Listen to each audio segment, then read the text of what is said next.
তো সব কাজ কাম গুছিয়ে চুলার ধারে আসার পাক করা সব কিছুই এগুলো মহিলারা সামলায়। আর পুরুষরা একটু পাশে থেকে বা দূর থেকে বলে কি মহিলারাও কি পাক শাক করতে কি এতক্ষণ সময় লাগে না, এখনো হয় না, এগুলি পুরুষরা বলে। কিন্তু আমার স্বামী আদৌ পর্যন্ত আমার এই কথাটা বলে নাই আপনাদের ভাইয়া, বরং আমার ছুটিতে আসার পর থেকে আসার কিছুদিন আগে থেকে যেহেতু আমার আর নতুন সংসার, নতুন সাজানো গোছানো একটা সংসার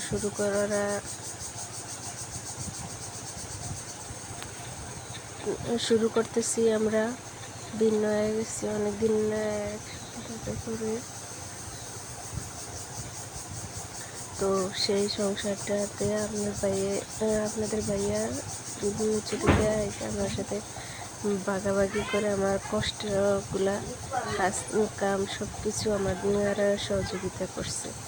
তো কোনোদিন বলে না এখনও রান্না করা হয় না, এখনও দেরি হয়। কী জন্য দেরি হয়? বরং নিজে যেহেতু অসুস্থ সেই জন্য আর কি বলা। আমি একটু পরে যাই,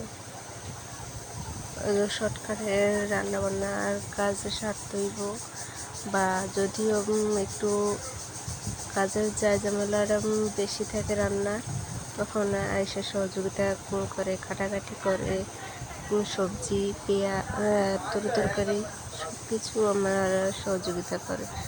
তো আমি অনেক মিস করব যখন ওই দূর প্রবাসে চলে যাব, তখন আমি খুবই কষ্ট পাবো।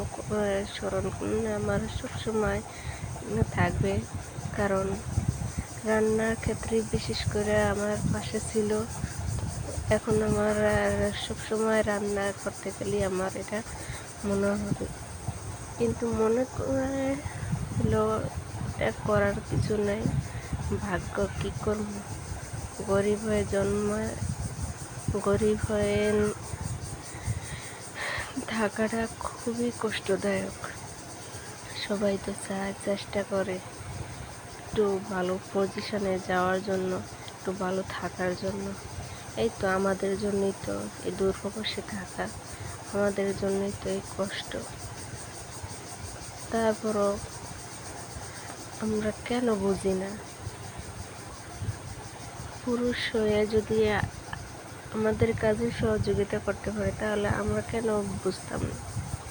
আমরা কেন এই জিনিসটা মানতে পারতাম না? তো যাই হোক, আসসালামু আলাইকুম। কেমন আছেন বন্ধুরা? আশা করি ভালো আছেন। আমিও ভালো আছি মোটামুটি।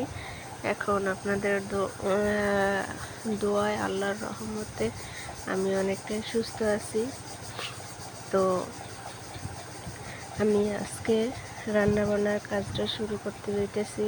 আমাদের ভাইয়া চলে যাওয়ার সময় হয়ে গেছে। কি কথা বলতে বলতে মাস দিন গুনতে কবে যে শেষ হয়ে গেল, কবে আসলো, এগুলো সব কিছু শেষ হয়ে গেল এক নিমেষে।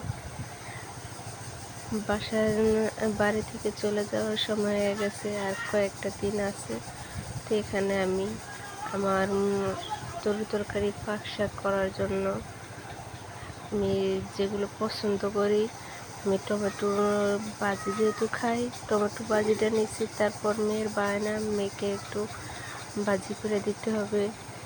ভাজি করে দিলে মেয়ে ভাত খেতে পারবে। মেয়ের বায়নাটা রাখলাম। তো আমার যত কষ্টই হোক চেষ্টা করি যতক্ষণে ঘরে যা আছে আমার মেয়ে যাতে করে আমার হাতের তৈরি করা খাবারটা খেয়ে খুশি হয়। আর ও যখনই বলে, চেষ্টা করি আমি ওরে তৈরি করে আমি ওকে খাওয়ানো বা ওর আশাটা পূরণ করার জন্য কোনো কিছু চাইলে বা বললে ওর আবদারটা আমি রাখার জন্য আমি যথেষ্ট চেষ্টা করি। যখনই বলে আমি চেষ্টা করি রাখার জন্য। আপনাদের ভাইয়া যদি আমাকে বলে কোনো খাবারের কথা, বরং আমি ওরে যদি বলি কোন খাবারটা খেতে পছন্দ হয় বা কোন খাবারটা খাইব, বলে কি আমি যেটা খাইব খাবো ওটাই খাইবে।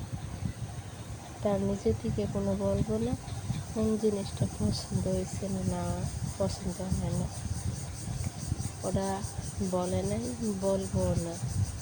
আমার যা ভালো লাগে আমি তাই করতাম। কিন্তু আমার একটা আফসোস, ওর পছন্দের একটা খাবারের কথাও বলে না, কীভাবে পাক করলে কোন জিনিসটা পাক করলে খেতে খুবই পছন্দ করে।